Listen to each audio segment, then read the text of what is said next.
میرا جوان بیٹا فوت ہوا اچانک، تو سب سے لائق بھی تھا، سب سے قابل بھی تھا، سب سے نیک بھی تھا۔ تو پہلی دفعہ مجھے یہ آیت سمجھ میں آئی کہ یعقوب اور یوسف کی جدائی ہوئی، دونوں کو غم ہے، بیٹے کو بھی غم ہے، باپ کو بھی غم ہے، لیکن بیٹا اندھا نہیں ہوا، باپ بیٹے کے غم میں اندھا ہو گیا۔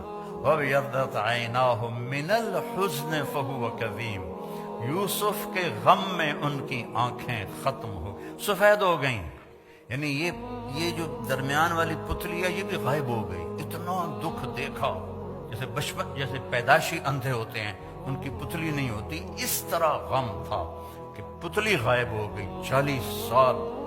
وَابْيَضَّتْ عَيْنَاهُ، تو بیٹے کے جانے کے بعد یہ آیت سمجھ میں آئی ہے کہ جو غم ماں باپ دیکھتے ہیں وہ اولاد نہیں دیکھتی ہے۔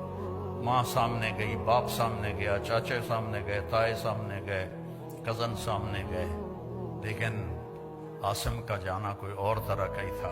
اللہ کسی کو یہ دکھ نہ دکھائے۔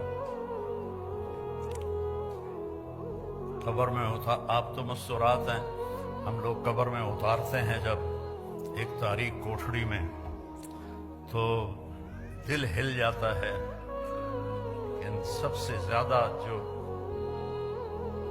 دل ٹوٹا اور بکھرا وہ اپنے بچے کی قبر میں جاتے ہوئے دیکھ کے ٹوٹا۔